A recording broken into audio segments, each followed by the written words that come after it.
বাংলাদেশের ইতিহাসের এক ঐতিহ্য কাজ হচ্ছে পায়ে প্যাডেল মেরে দা ছুরি বটি ধারানো। আমাদের গ্রাম বাংলার এখনো আগের ঐতিহ্যগুলো খুব বেশি দেখা যায় না। একমাত্র দা ছুরি দাঁড়ানোটা এখনো দেখা যায়। যেমন আগে আমাদের বাংলাদেশে গ্রামগঞ্জে ছাতি ঠিক করা হইতো, এখন এদেরকে আর দেখা যায় না। গরুর কিছু কাজ করা হইতো, চিকিৎসা, এই কাজগুলো এখন আর দেখা যায় না। এখন চিকিৎসা বিজ্ঞান আধুনিক হয়েছে, এগুলা শেষ হয়ে গেছে। কিন্তু এখনও সেই দা ছুরি পায়ে প্যাডেল মেরে ধারানোটা এখনও রয়ে গেছে।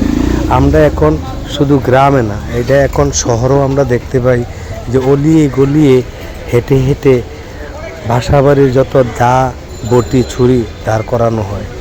এটা আমার মনে হয় বাংলাদেশের ইতিহাস ঐতিহ্য যেই কালচারগুলো ছিল এগুলো হয়তো শেষ হয়ে গেল। কারণ যেহেতু দা ছুরির কাজ আমাদের প্রতিনিয়ত লাগে, এই ব্যবস্থাটা হয়তো থেকেই যাবে বাংলাদেশে, আমার এটা ধারণা আমাদের।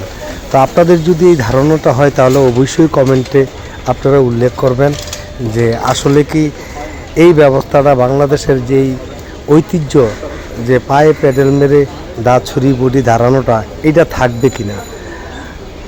যদি থাকে তাও কমেন্টে জানাবেন। আর যদি মনে করেন যে সেই আগের কালের মতন ছাতা আর গরুর চিকিৎসা গ্রাম অঞ্চল হয়তো ওই জিনিসটি বন্ধ হয়ে গেছে, আগে প্যাডেল মেরে রিক্সা চালানোটা খুব বেশি ছিল, এখন অটো রিক্সা হয়ে গেছে।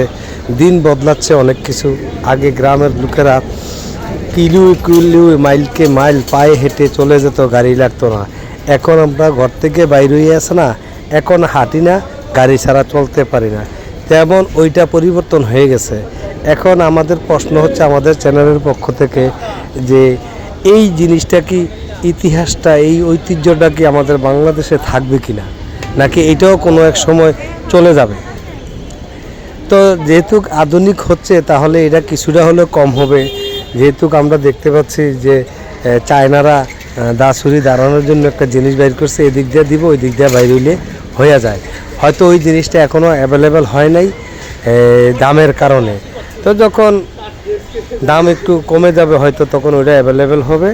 তা আমরা এখন গাড়িটা দেখানোর চেষ্টা করতেছি যে সম্পূর্ণ গাড়িটা আপনারা দেখেন যে এইটা কাঁধে নিয়েই সাধারণ মানুষ গলিয়ে গলিয়ে গ্রাম অঞ্চলে হাঁটে আর বলে দা ছুরি বটি ধারাবেন কিনা। তা আমার একটা ধারণা হয়তো এটা আর বেশি দিন নাও থাকতে পারে।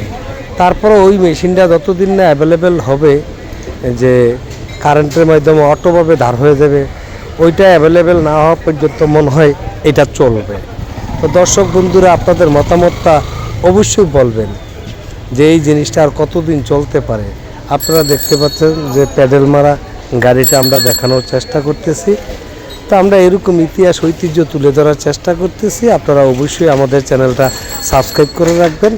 আর সাবস্ক্রাইব করলে আমাদের অন্তত যে ভিডিওগুলো আমরা ছাড়বো ওইগুলো আপনারা সহজে পেয়ে যাবেন। তাই অবশ্যই ভিডিওটা দেখে লাইক কমেন্ট করতে ভুলবেন না, সাথে সাবস্ক্রাইবও। তাই আমাদের চ্যানেলের সঙ্গেই থাকবেন। আর আপনারা কী ধরনের ভিডিও চান আপনারা অবশ্যই কমেন্টে উল্লেখ করবেন। ভালো থাকুন, আল্লাহ হাফেজ।